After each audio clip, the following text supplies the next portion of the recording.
¿Cuál es la primera cosa que no debemos de hacer en un terremoto? Lo que no debemos hacer es perder la calma. ¿El Perú está preparado para soportar este tremendo terremoto que se anuncia? Nadie está preparado. Ni los grandes países, las potencias, los países medianos, los países pequeños. No debemos esperar, Ronald, que de verdad el Estado venga a socorrernos. El Estado va a tener grandes problemas durante las primeras horas y los primeros días de un sismo de gran intensidad. Hay que tenerlo en cuenta. Entonces tenemos que prepararnos nosotros mismos para sobrevivir. ¿Cuál es la capacidad que tiene Perú para atender estos desastres? Lamentablemente hay mucho por hacer y lo vemos a cada rato, ¿no? Hola, bienvenidos al canal Bello Perú. El día de hoy tenemos un tema muy importante, especialmente para el país. Se trata del tema ¿qué no hacer en un terremoto? Para ello tenemos a un especialista, un invitado, el licenciado Lewis Mejía, comunicador y también especialista en gestión de riesgos para emergencias y desastres. También es editor del portal web La Primera Respuesta Perú y además es oficial del Cuerpo General de Bomberos del país. Lewis Mejía, bienvenido al programa. Hola Ronald, ¿cómo estás? Un saludo a toda la audiencia, muy agradecido. ¿Cuál es la primera cosa que no debemos de hacer en un terremoto? Es importante tu pregunta porque con frecuencia cometemos errores y es necesario reconocerlos para evitarlos. Lo que no debemos hacer es perder la calma. La calma, la tranquilidad, aun cuando es una emergencia y sabemos que hay una cuestión de riesgo y eso nos estresa, nos altera, la calma nos va a ayudar a pensar. Entonces, lo que no debemos hacer es dejarnos llevar por el pánico, por los nervios, gritar, salir corriendo, por ejemplo. Eso es altamente negativo porque va a generar, además, desconcierto entre quienes nos rodean.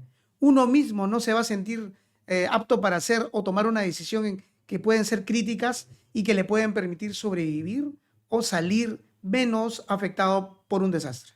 ¿Cuál es la segunda cosa más importante que no debemos de hacer en un terremoto? Salir corriendo.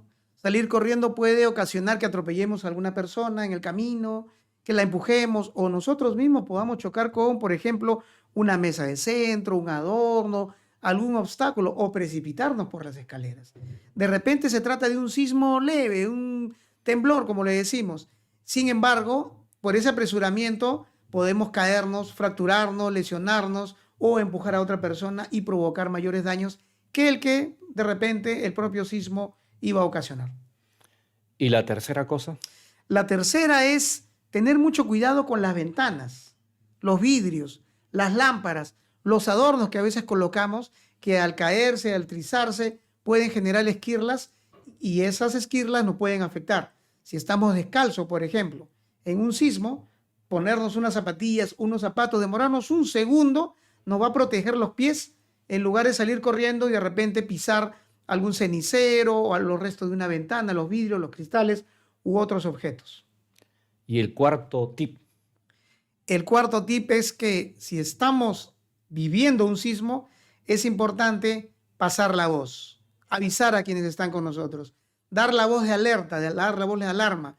Puede ser que nuestros familiares, amigos, compañeros en la oficina estén en sus temas muy ensimismados. Entonces hay que dar la voz de alarma para poder evacuar todos en forma ordenada.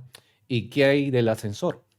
El ascensor es una caja peligrosa, una caja que nos podría dejar encerrados, porque con frecuencia después del sismo se corta la energía eléctrica o puede ocurrir también un incendio. Si ocurre uno u otro, vamos a quedar atrapados dentro del ascensor. Entonces, en todo tipo de emergencias, llámese principalmente incendios y sismos, temblores, debemos evacuar por las escaleras, cogiéndonos del pasamano en forma rápida, pero sin correr y ordenadamente. ¿Y cuál es el mito de la puerta? En el tema de la puerta, de los dinteles, siempre nos dicen busca la zona de seguridad y eso tiene su razón de ser, efectivamente. Sin embargo, si estás cerca a una salida, si te encuentras en un primer piso y a unos metros nomás está la calle, en lugar de quedarte en la puerta, recomendamos salir a buscar un espacio abierto, tener cuidado con lo que pueda caer en la parte alta. Podemos salir de repente colocándonos un libro, un folder, un maletín en la cabeza y buscar una zona abierta, un parque, una explanada y estar muy atento a lo que pueda precipitarse en la parte alta. ¿Qué no hacer después del sismo o del terremoto? El sismo con frecuencia tiene sus réplicas, que son otros temblorcitos. A veces estos temblorcitos son aún más fuertes, lo hemos vivido en otros momentos, en otras situaciones de alto riesgo vinculadas a terremotos. Entonces hay que esperar unos minutos en la zona de seguridad, con tranquilidad, aún cuando sabemos que es una zona de alto, es un momento de estrés, mantener la calma, contar a las personas que estaban en nuestro ambiente. ¿Quién falta? Falta un amigo, falta un compañero, falta la mamá, falta el papá, falta un familiar, falta la mascota de repente. Y en función a lo que indiquen las autoridades de defensa civil, ante una edificación que pueda presentar de repente algunas rajaduras o desplomes, ingresar o no. Si hay un desplome de una estructura, si hay una rajadura visible, si el edificio está comprometido a la vista, no debemos entrar.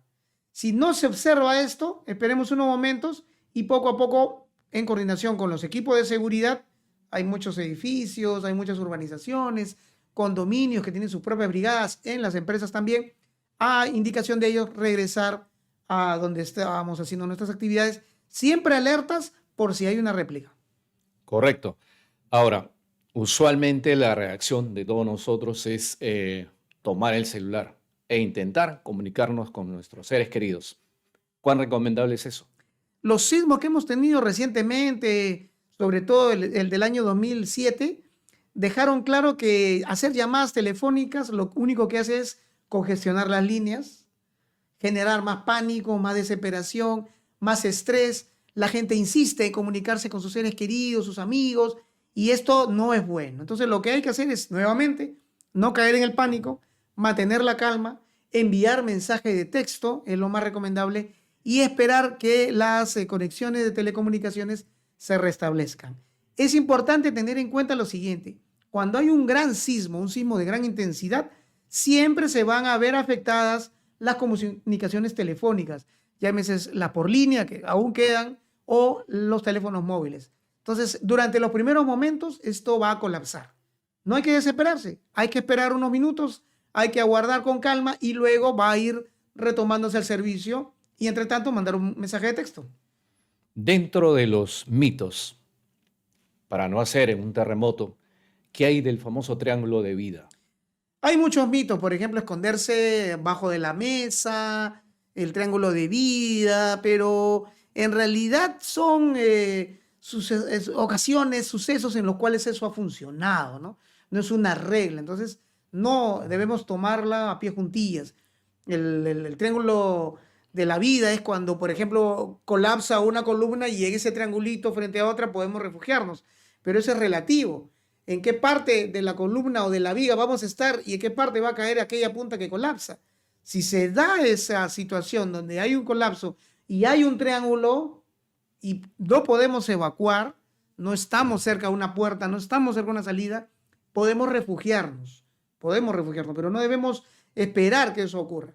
Igualmente, el tema de las mesas o escritorios, podemos refugiarnos si no hay otra oportunidad, si no hay otra salida, y sobre todo si es un escritorio pues fuerte, de roble. Pero si va a colapsar un techo, eso no va a servir para nada, lamentablemente. ¿Y cuándo protegerse la cabeza, sí o no? Protegernos la cabeza es fundamental, porque tenemos mucha irrigación sanguínea en el cuero cabelludo.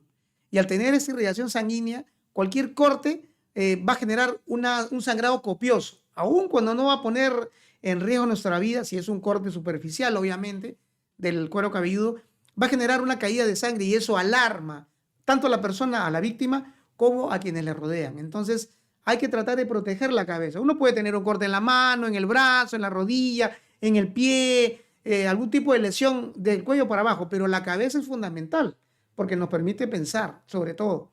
Entonces hay que protegerla. ¿Y con qué lo podemos proteger? De repente, con una laptop que va a aguantar gran parte de los objetos que nos puedan caer, de repente con una mochila, de repente con un maletín, ¿no? o algún otro objeto relativamente resistente, un tablero, que evite que de repente los vidrios, las lámparas, las esquirlas, los pedazos de concreto, el cielo raso, nos pueda generar problemas en la cabeza. En un terremoto no solamente se trata de lo que haces, sino de lo que no haces. Exactamente. En ese sentido, ¿cuáles son las recomendaciones tú como experto en desastres? ¿Qué es lo que no hacemos con frecuencia? Es apagar las hornillas si es que estamos en casa, estamos cocinando. Imaginémonos un sismo de grandes proporciones a eso de las 12:30 del día, a la 1, cuando estamos en la elaboración de los alimentos, en la noche, durante la cena, preparando, calentando. Ocurre el sismo y con frecuencia la gente sale corriendo. Por eso es importante tomar en cuenta estas recomendaciones de no dejarse llevar por la desesperación ni por los nervios. A pesar de todo, mantener la calma. Dar la voz de alarma. También ocurre que salimos corriendo sin avisar a otras personas que nos acompañan en uno u otro ambiente. Cuando se trata, por ejemplo, del domicilio o una oficina, en la empresa donde trabajamos. Y sobre todo hay que verificar que las instalaciones eléctricas estén desconectadas. Por ejemplo, tengo mi teléfono móvil conectado, trataré de salir desconectándolo. Tengo una cafetera, ahora que estamos en invierno, que hace frío, nos ponemos un cafecito, digamos, a eso de las 11. Hay que desconectarlo antes de salir. Tenemos de repente, no en la oficina, estamos en casa preparando los alimentos, cerrar la llave del gas, de la propia cocina. Y si podemos cerrar la llave general, tanto de tuberías por el gas natural como del balón de gas, mejor. Porque con frecuencia, cuando hay un sismo, lo que después viene son los incendios, debido a que la gente salió corriendo y dejó que la cocina, la plancha también es un problema, a veces nos agarra planchando. Mantenemos la calma, desconectamos, colocamos la plancha en un lugar seguro y salimos. Nos demoraremos 1 segundo, 2 segundos más, pero eso puede marcar la diferencia entre la vida y la muerte. Quiero enfatizar justamente ese punto. ¿Qué pasa con una ama de casa que está en plena labor justamente de cocinar y obviamente tiene la cocina prendida y de pronto el terremoto no avisa cuándo se da y por instinto esta persona va a intentar salir? ¿Qué es lo que no tiene que hacer en ese momento?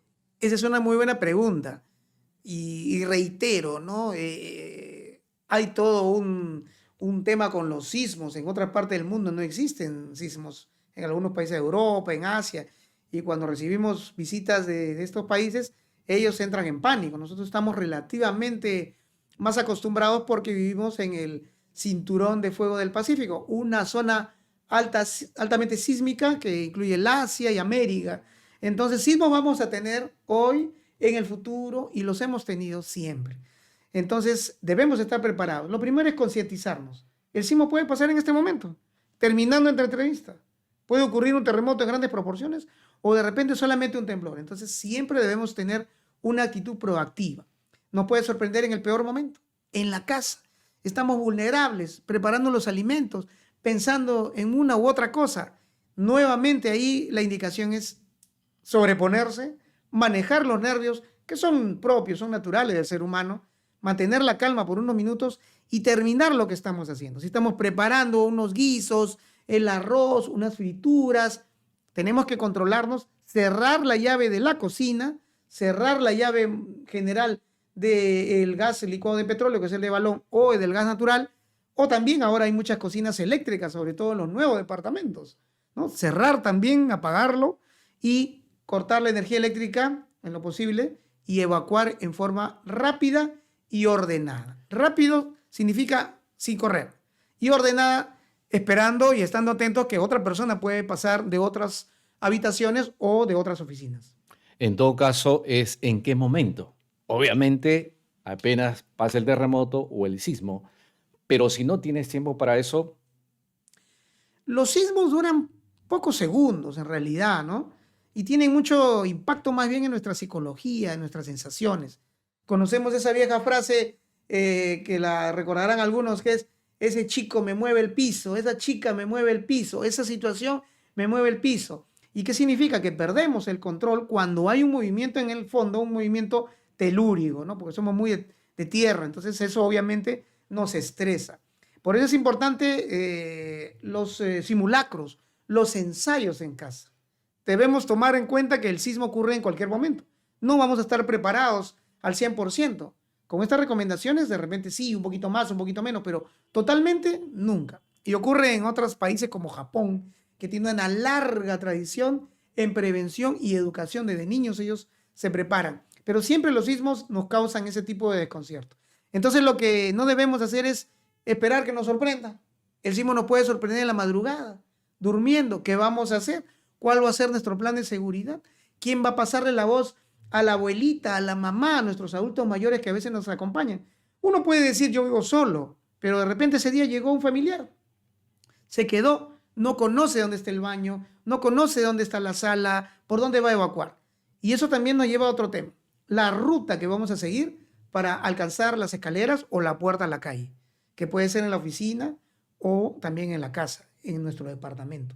A veces tenemos adornos, mesitas de centro, jarrones chinos, que en la madrugada, cuando uno sale rápidamente afectado por el sismo, pueden ser obstáculos. Entonces, importante planificarlo a través de, valga la redundancia, un plan de seguridad familiar o en la oficina.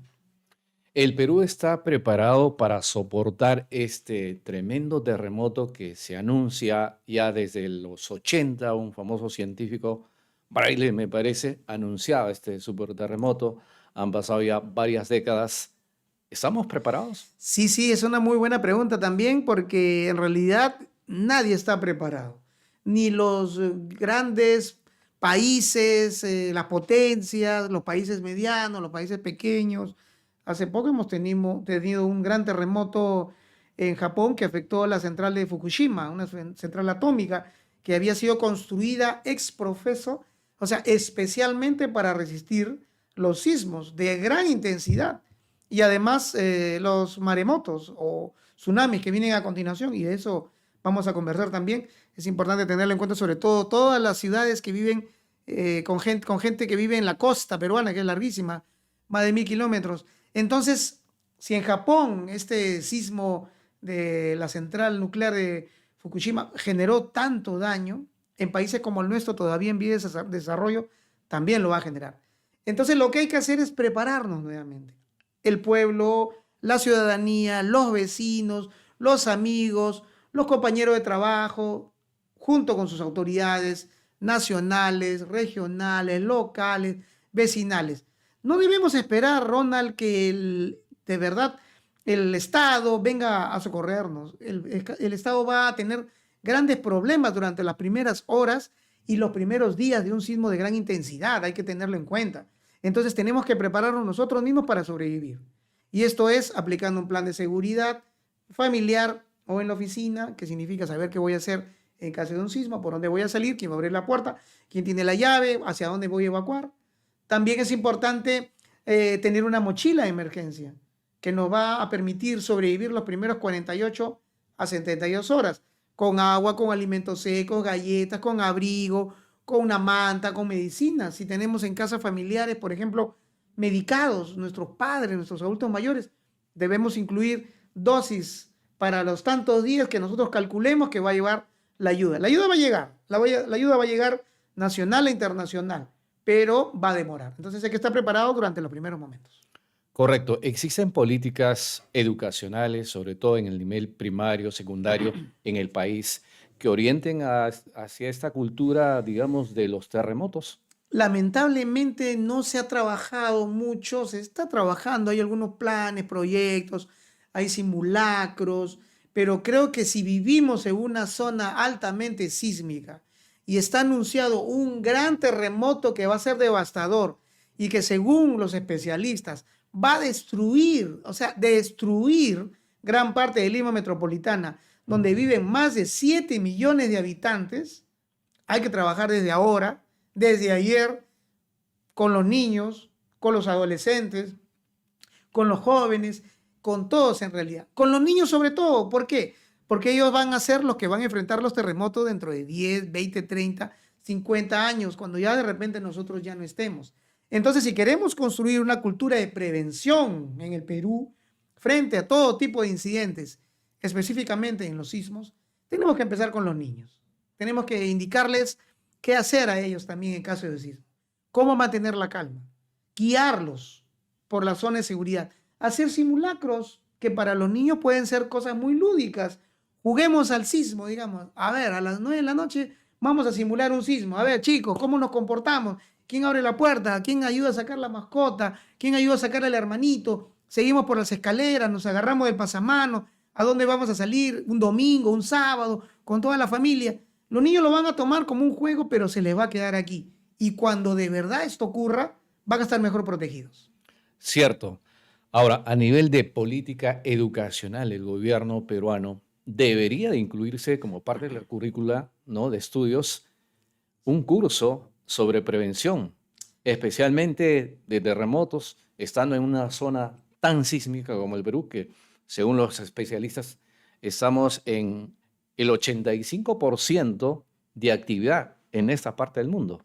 Eso es muy cierto y quienes superamos los 40 y tantos años, podemos recordar que existían estos cursos en la currícula escolar, por lo menos en secundaria, que yo recuerdo, que era el curso de defensa civil. ¿Cierto? Este curso nos preparaba Ujú. precisamente para este tipo de situaciones, de eventos. Yo recuerdo, y seguramente varios televidentes van a recordar, haber hecho trabajos, monografías, composiciones que se le llamaba en esa época, hasta escenificaciones teatrales sobre qué hacer en caso de sismo, de incendio, de inundaciones. Entonces sería muy prudente, muy recomendable, muy atinado que las autoridades escolares del Ministerio de Educación, de las UGELs, las unidades regionales de educación, empiecen a innovar la currícula incorporando cursos de defensa civil, de prevención. Y no solamente qué hacer en caso de un sismo para evacuar, primeros auxilios, por ejemplo. Si sufrimos un corte en la cabeza a la hora de evacuar, o un familiar, la propia profesora, un compañero del aula, un compañero de trabajo, sufre un esguince, una caída, un arañón o un corte, ¿qué vamos a hacer? Los chicos, ¿cómo van a actuar desde ahora? Cubrir la herida con un paño limpio y una serie de situaciones que podemos incorporar en la currícula escolar desde los primeros años para que los peruanos del futuro, dentro de 20 años, estén mejor preparados y sobre todo una cosa fundamental, Ronald, logren sobrevivir a un sismo de gran intensidad. Eso, ¿por qué no copiar el ejemplo de Japón? Japón tiene recurrencia en sismos, terremotos de gran magnitud, sin embargo, las consecuencias post-desastre son relativamente bajas, ¿no? Alguien dijo, si tú eres exitoso en cualquier materia de la vida, ¿por qué no copiar? O sea, ¿por qué Perú no copia las políticas educativas de Japón para estar preparados? Justamente por lo que tú acabas de decir, ¿no? ¿Qué consideras que hace falta? Ya estás hablando de la parte educativa, que es necesaria, que habría que reponerla, porque aparentemente no hay un curso sobre defensa civil. Debería ser parte obligatoria este curso desde prácticamente el inicio escolar de cualquier estudiante en el país, ¿no? En tal sentido, volviendo al tema, digamos, del terremoto, pues después de este terremoto devastador viene el tsunami. La zona costera, que es muy amplia, otra vez, ¿está preparada para ese tsunami? Sí, mira, qué tema tan interesante este. Yo creo que nos atraviesa, digamos, a toda la sociedad, porque cuando ven el sismo, aquí no hay que yo vivo aquí, yo vivo acá, yo estoy mejor protegido, olvídense. Esto nos va a afectar a todos de una u otra manera. Y también tiene un impacto importante en el tema económico, ojo. Toda la capacidad industrial, comercial, productiva de los países se ve estremecida, tanto en la pérdida de hombres y mujeres, profesionales, técnicos, obreros, comerciantes que pueden contarse entre las víctimas lamentablemente, como en la infraestructura misma de las empresas. Hemos tenido hace poco, por ejemplo, este lamentable colapso de un patio de comidas en un centro comercial en Trujillo, ¿no?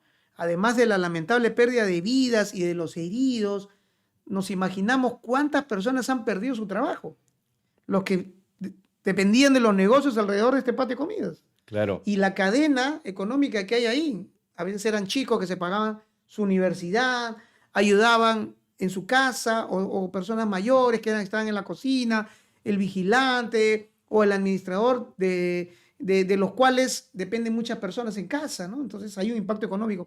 Pero tú me decías del Japón, ¿por qué no copiar a Japón? Deberíamos copiar a Japón. Japón tiene un amplio compromiso, un fuerte compromiso con la prevención con el Perú, te cuento. Apoya mucho a todo lo que es investigación sísmica. Hay un centro de investigación sísmica, creo que es el SISMIT, que ha sido creado y cuenta con auspicio de Japón. Además, hay un programa de cooperación técnica a través de posgrado, beca de posgrado. Hay ingenieros peruanos que han ido, tiene de larga data, a especializarse en lo que ahora se conoce como gestión de riesgos. Antes era defensa civil, ahora es gestión de riesgo, ¿no? Y yo estoy seguro que en la parte educativa Japón estaría muy complacido y muy comprometido en transmitirnos esa experiencia, ¿no? Lo que es importante es tener esta apertura y además trabajar ya mismo, desde ahora, ¿no? No mirarlo como un a medio plazo, a mediano, no, hay que empezar ya. El sismo puede ser ahora mismo y mañana. Y en el caso del tsunami, es un fenómeno que nosotros también lo conocemos, ¿no?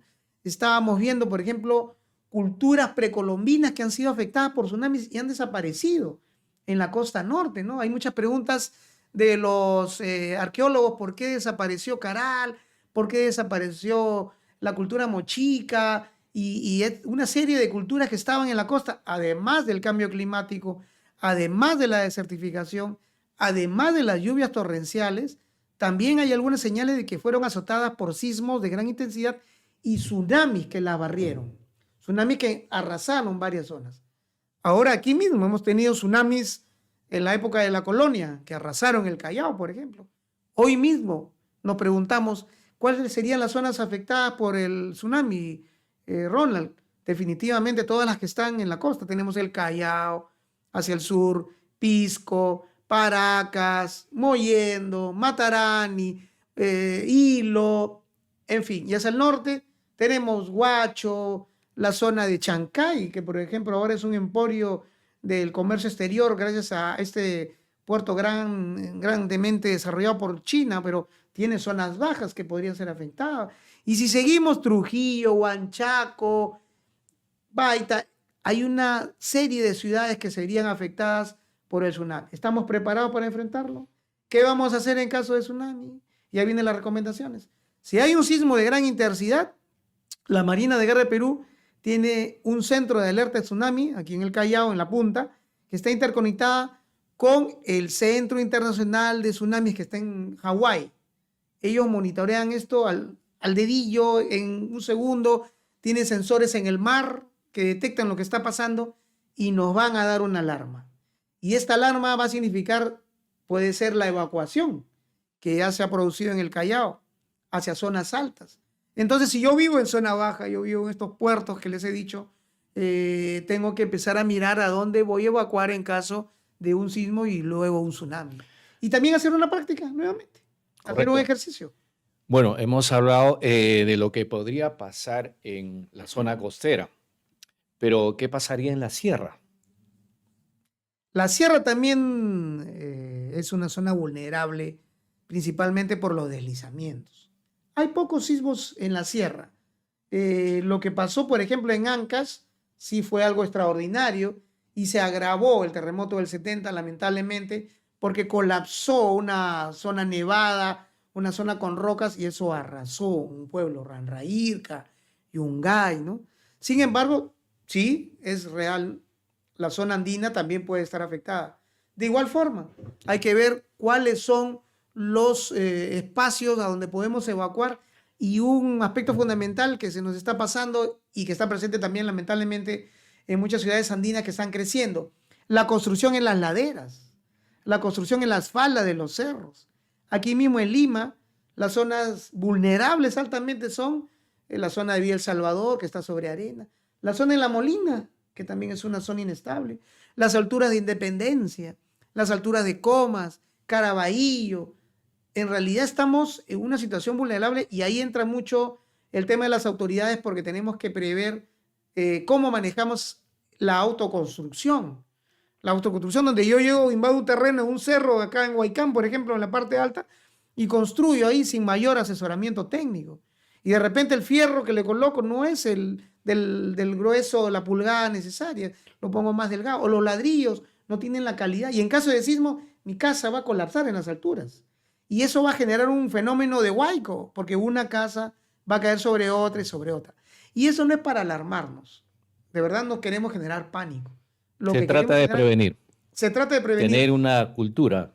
generar una reflexión. Por eso este espacio es tan importante. Generar una reflexión sobre lo que tenemos.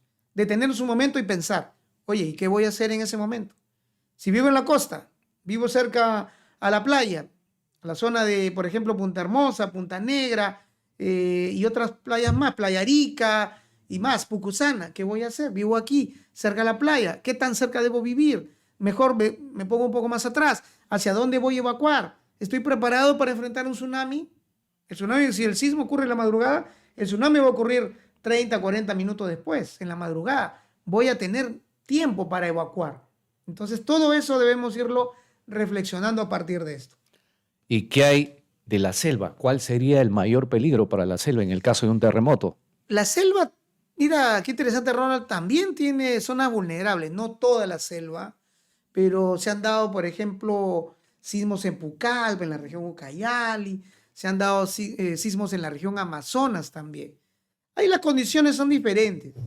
Sin embargo, también hay que tener presente que en la zona de selva alta hay presencia de montañas, entonces hay deslizamientos, hay riesgo de deslizamiento. También está el tema de la apertura a veces del terreno.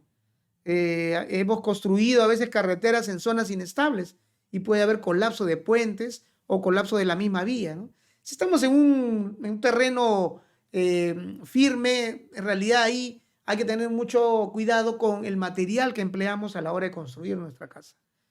La calidad del fierro, del cemento, de la arena, de los ladrillos, es el asesoramiento de un ingeniero civil, de un arquitecto. A veces le encargamos esto a un maestro, un amigo, y estamos hipotecando nuestra supervivencia. Y de repente no nuestra, sino de nuestros hijos. De repente con nosotros no pasa el sismo. Ocurre en 20 años cuando nuestros hijos o nuestros nietos están habitando esa casa. Entonces siempre hay que hacer una evaluación, Ronald. Revisar la casa, cuántos años tiene, qué resquebrajas, qué grietas hay ahí que hemos encontrado y atenderlas con un especialista. Y una pregunta, escuchándote, viene ya por default. ¿Cuál es la capacidad que tiene Perú para atender estos desastres? ¿Estamos preparados? ¿Nos falta capacidades humanas? ¿Nos falta capacidades de infraestructura? ¿Cómo ves eso? Lamentablemente hay mucho por hacer y lo vemos a cada rato, ¿no?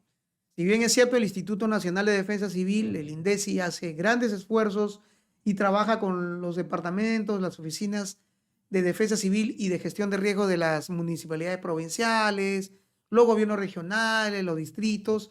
En realidad falta mucho por hacer. En el tema educativo, por ejemplo, trabajar con los niños para que desde pequeños se involucren en la prevención. A nivel de institutos superiores tecnológicos, universidades, los jóvenes profesionales, los jóvenes técnicos también deberían incluir en la currícula estos temas de gestión de riesgo, de prevención de emergencia, de primeros auxilios, porque ellos en algún momento van a liderar organizaciones o van a formar parte de empresas y ya van a estar preparados. ¿Nos damos cuenta de eso? Universidades, institutos, la escuela. Pero en realidad, si hay un sismo de gran intensidad como el anunciado desde hace tiempo y esperamos que no ocurra, que nos agarre cuando estemos mejor preparados en el futuro y que sea de la magnitud de la que hemos vivido durante la colonia y que se habla mucho de la gran destrucción que ocasionó, lamentablemente no tenemos capacidad de respuesta. No tenemos la capacidad necesaria, porque se calcula que, por ejemplo, la mitad de la población, de los 7 millones de habitantes, la mitad va a quedar damnificada.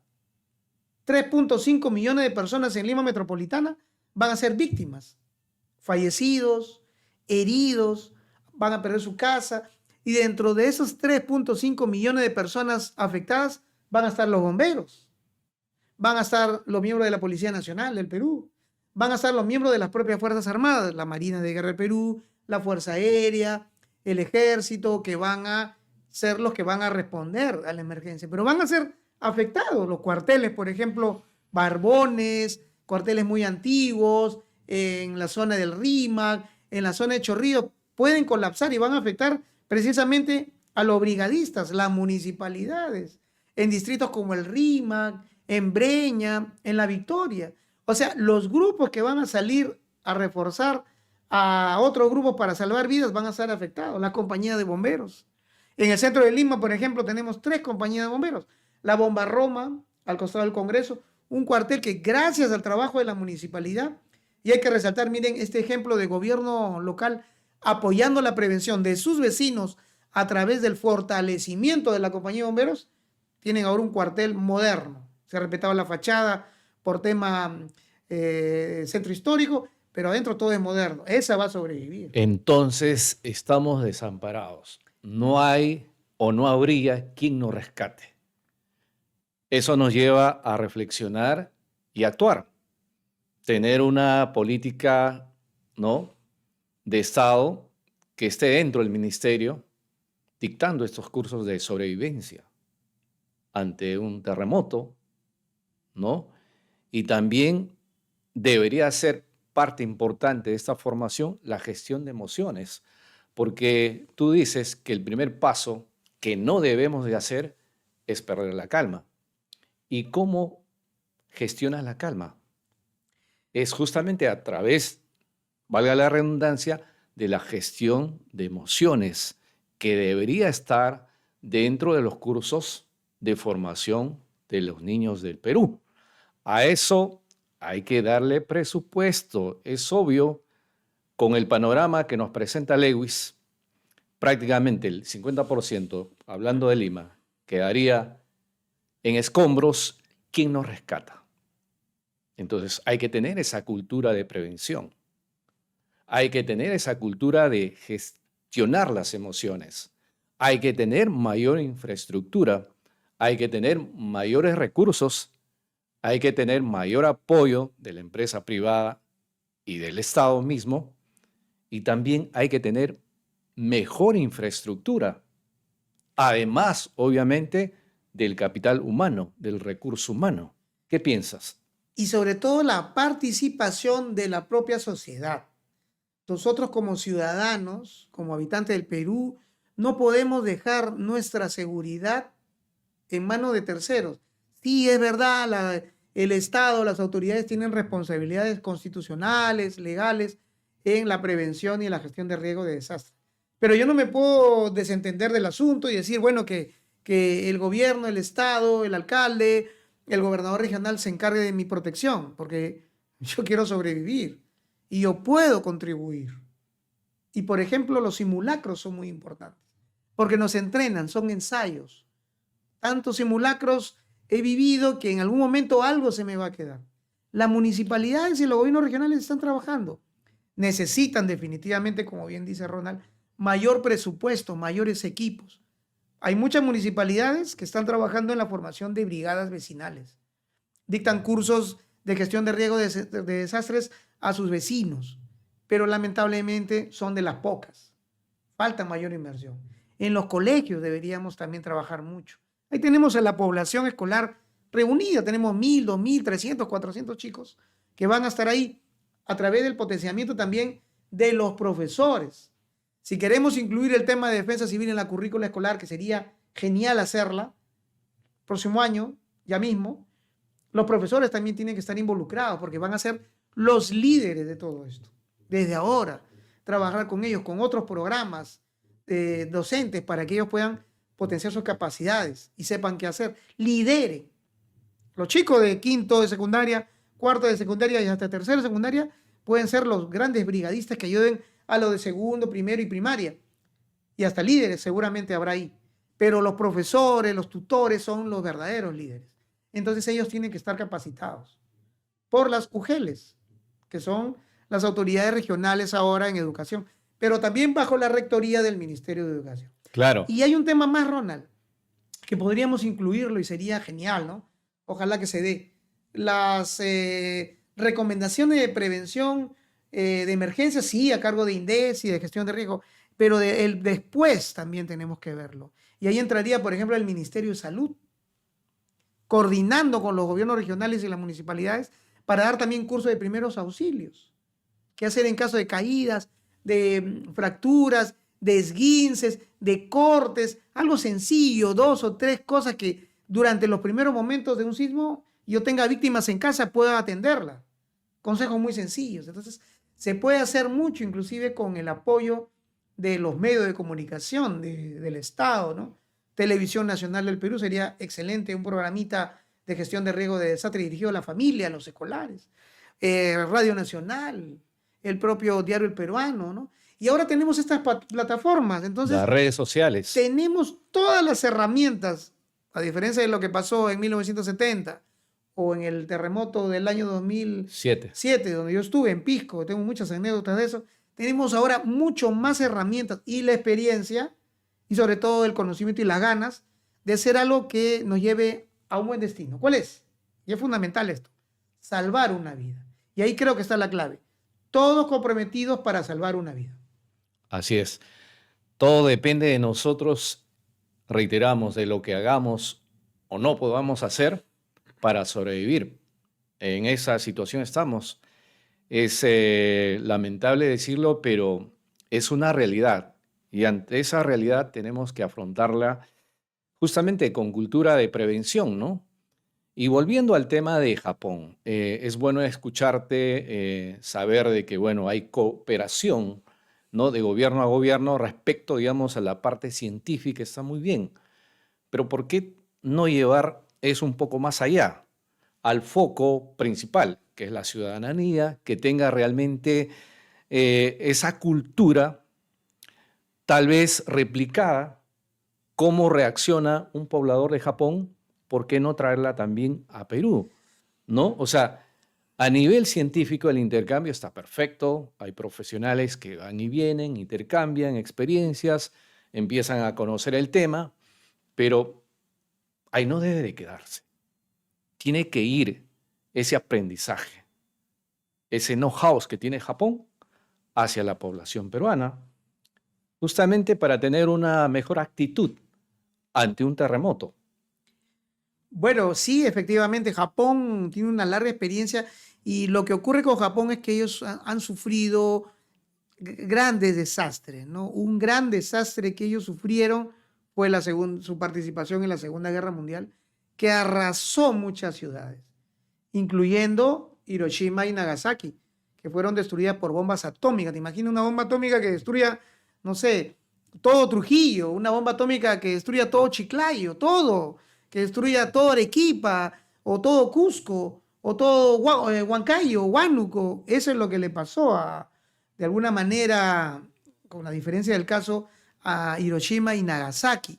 Y eso los hizo reflexionar mucho, muy profundamente, esa situación de desastre sobre cómo ellos podían enfrentar. Por ejemplo, después de los terremotos, vienen los incendios. Y eso lo sabemos mucho por las experiencias en México. México tiene muchas instalaciones con gas y ahora nosotros las estamos incorporando. Entonces tenemos que mirar a México también cómo ellos están manejando el tema de respuesta a emergencia y prevención en caso de sismo. Japón, por ejemplo, durante los bombardeos que había durante la Segunda Guerra Mundial, ellos se veían muy afectados. ¿Por qué? Porque tenían casas de madera. Ahora ellos han cambiado bastante. Tienen viviendas más de concreto, más de ladrillo, tienen sistemas de respuesta a emergencia más organizados. Desde niños, los de chiquitos, los japoneses saben cuál es el número de emergencia, qué hacer en caso de una emergencia, cómo ayudar a un amiguito, cómo evacuar. Eso es clave, pero ese es un trabajo que ya tiene que empezar en el Perú. Y sí, yo estoy seguro, Japón va a estar complacido y comprometido, y de hecho lo hace. Pero aquí entramos nosotros, los peruanos. Claro. ¿Qué tanto queremos recibir esas enseñanzas? ¿Y qué tanto queremos participar de ello? Así. Además, tiene que ser una solución integral, ¿no? La parte educativa, la parte de gestión de emociones, la infraestructura, recurso humano, pero también es muy importante las edificaciones. O sea, ¿quién realmente hace que se cumplan las condiciones técnicas de una edificación supuestamente antisísmica? Yo creo que ahí está el mayor problema. O sea, Dios no quiera que pase un súper terremoto que se anuncia. Yo creo que esto va a ser un desastre, básicamente porque no hay una rigurosidad, no hay un control técnico en una edificación. ¿Cómo, cómo actuar en una situación así? No, no hay mucho que hacer, pero sí podemos prevenir. ¿Por qué no desde ahora ajustar esa parte? Ponerse más rígido, obligar al que construye una nueva edificación a hacerlo pensando en un gran terremoto. O sea, ¿por qué esperar un desastre para recién reaccionar cuando lo mejor es la prevención? Eso es muy importante y tiene mucho que ver con la modernidad que ahora estamos viviendo, ¿no? Hay un boom inmobiliario que está muy bien, está creciendo los proyectos por aquí, por allá, eso se necesita, hay una demanda grande de viviendas en nuestro país, las grandes ciudades están creciendo, pero vámonos a la calidad de lo que se está ofreciendo, ¿no? No hay una vivienda antisísmica, hay viviendas sismo resistentes y en diversa graduación, en diversa medida. Y en eso tiene mucho que ver diversos factores. Por ejemplo, una constructora confiable, una constructora de garantía, una constructora que tenga una trayectoria importante. ¿O tendría que ser una constructora japonesa que Podría ya ser. viene con el chip pensando en eso? La tecnología, por ejemplo, hoy en Lima y en otras ciudades ya hay edificios que tienen unos sistemas que absorben la energía de un sismo. Son como una ruedita, como unas bolas en la parte de la base. Soy muy sencillo en esto, es una cuestión muy técnica, que son como patines que permiten absorber esa La fuerza del energía. sismo, la energía y provocar no tantos daños. Y también hay edificios que tienen unas áreas o zonas ya predispuestas para colapsar, colapsables. O sea, que saben que por aquí esto se va a caer, no va a afectar a más personas porque esto va a absorber precisamente ese sismo. Pero ¿qué pasa, por ejemplo, con viviendas que tienen más de 40 años? 30, 40, 50, 60, 80 años que todavía hay. La zona de Barrios Altos en Lima, la zona antigua de Trujillo, la zona antigua de Iquitos también, el centro histórico de Arequipa, Arequipa siempre sometido a los sismos, por ejemplo, y hay otras ciudades más, el centro histórico de Piura, todos los centros históricos del Perú, un país que tiene más de 200 años y con ciudades que tienen más de 300 y 400 años, tiene zona vulnerable. Entonces hay que también evaluar eso. Pero si estamos en viviendas nuevas, de igual forma, ¿no? Ver la calidad. A veces la relación precio y calidad tiene que ir acorde. A veces queremos viviendas muy baratas, pero el constructor podría sacrificar algunas condiciones seguras, el tema de los materiales, ¿no? Y ahí vamos a otro tema que tú muy bien estás ayudándonos a centrar en esa entrevista, que es la autoconstrucción, que lamentablemente, debido, hay que reconocerlo, es un problema social por el tema de la economía. No todos podemos contratar a un arquitecto o un ingeniero civil, ¿no? Y a veces lo hacemos como con el vecino, con el amigo, pero mira los problemas que tenemos. El último sismo, donde un muro se desprendió y mató a un peatón, a un vecino, ¿no? Increíble, ¿sí? Y eso es por un sismo pequeño, un Pequeño. remesón suavecito. ¿Se imaginan cuánto de esos medios muros hay en Lima? En otras ciudades, en Piura, en Tumbes, en ¿Cuántas construcciones Pucallpa. informales hay en todo el Claro. país? Entonces, de repente, nuevamente vamos al sismo en sí. De repente el sismo no es tan fuerte. De repente el sismo nos da un remesón. Y lo que se desprende, ¿qué son? Las construcciones mal edificadas, con malos materiales, con poca tecnología, con nulo asesoramiento, que lo hemos hecho un poco a la limón, un poco, ya que importa, que me quiero ahorrar unos soles, y en eso tienen que intervenir mucho las autoridades municipales, que tienen que supervisar todo el tema de licencia de construcción, el uso de materiales, y es un trabajo que tienen que hacer ya mismo, ¿no? Cierto. Normalmente, pues, cuando viene la municipalidad, pone el foco o el énfasis, digamos, en el famoso certificado de defensa civil que tiene que ver básicamente con tu pozo a tierra, tu electrificación, etcétera, etcétera, pero nadie supervisa realmente la construcción, la antigüedad, las condiciones de un edificio, de una casa, sobre todo cuando te van a emitir una licencia, ¿no? Creo que en ese aspecto no sé si la norma o la ley está floja o no existe simplemente.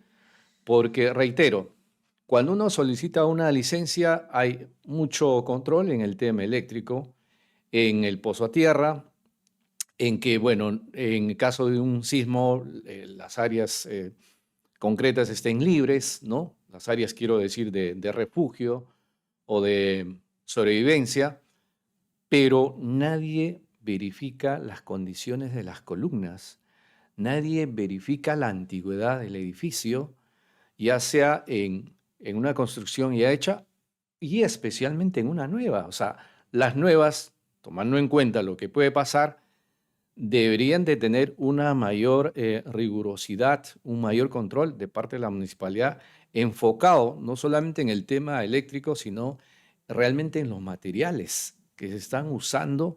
Y si la constructora es consciente no solamente de hacer un edificio, una casa bonita, sino que sea y esté preparada para un gran terremoto. O sea, tiene que ser nuestro ADN por la situación geográfica en la que nos ubicamos, en que tiene que ser parte, por un lado, la infraestructura muy rigurosa para soportar estos movimientos. Por otro lado, tenemos que tener una conciencia cívica desde el alcalde hasta el ciudadano común y silvestre y hacer estos simulacros de forma repetitiva, porque esto es como la inteligencia artificial, ¿no? Cuando lo haces repetitivamente, ya se convierte en un automatismo. Y cuando llegas a ese nivel, el riesgo para no morir y más bien para sobrevivir es muy alto, ¿no? Entonces, nos lleva pues a reflexionar de que realmente no estamos preparados para un gran terremoto. No hay ninguna condición como para decir, check, aquí estamos bien. No tenemos conciencia cívica, la infraestructura, me refiero a las casas, no tienen una homologación, no tienen una certificación antisísmica. Por otro lado, la capacidad de respuesta es básicamente nula por un tema de infraestructura, por un tema de talento humano, ¿no?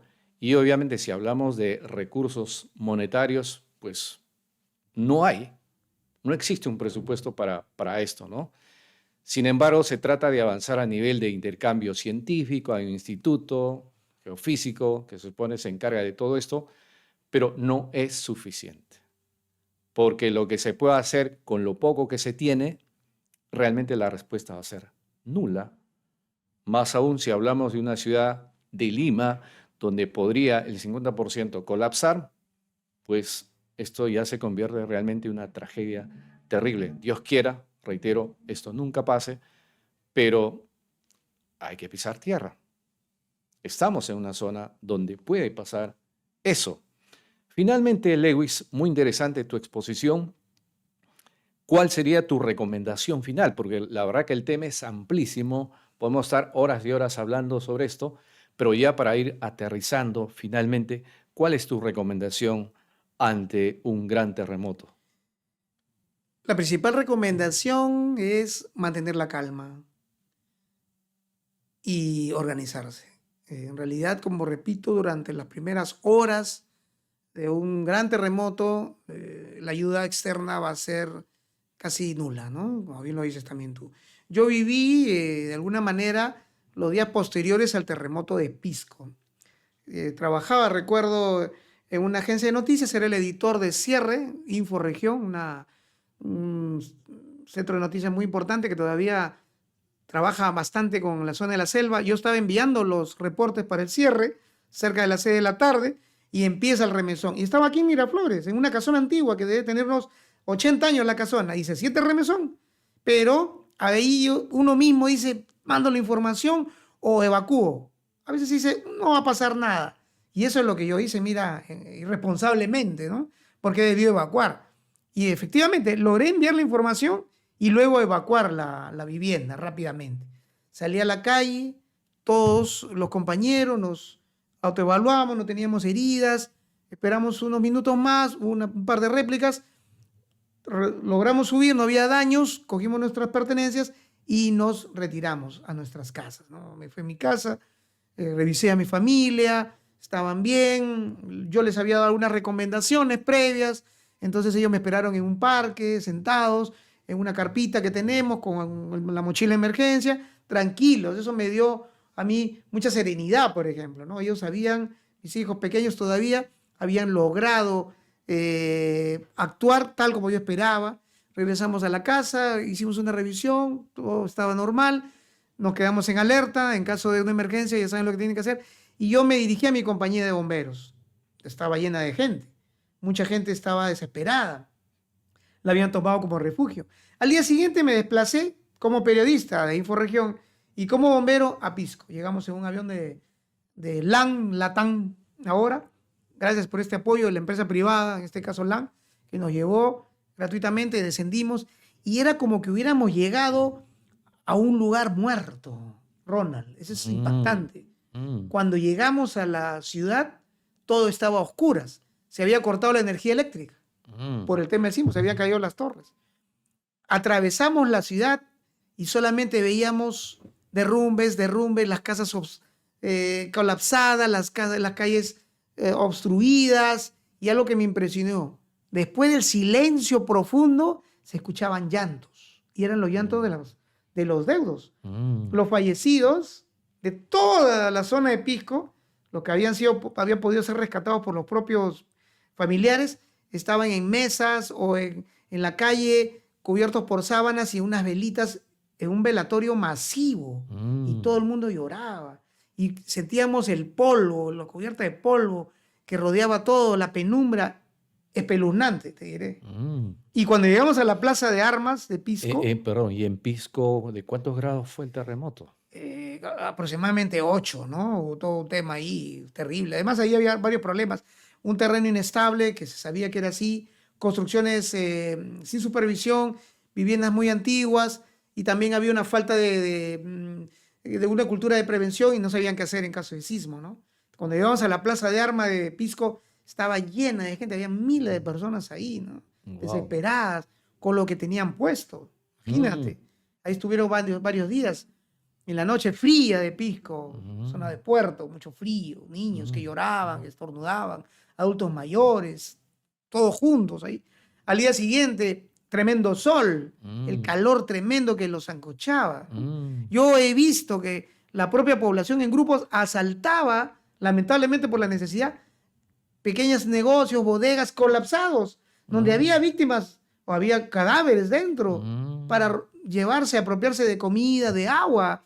Una situación tremenda que ahora, por ejemplo, cuando vemos estas imágenes en la Franja de Gaza, eso lo hemos vivido muy parecido en Pisco, Ronald, y lo vamos a vivir aquí en la desesperación de la gente.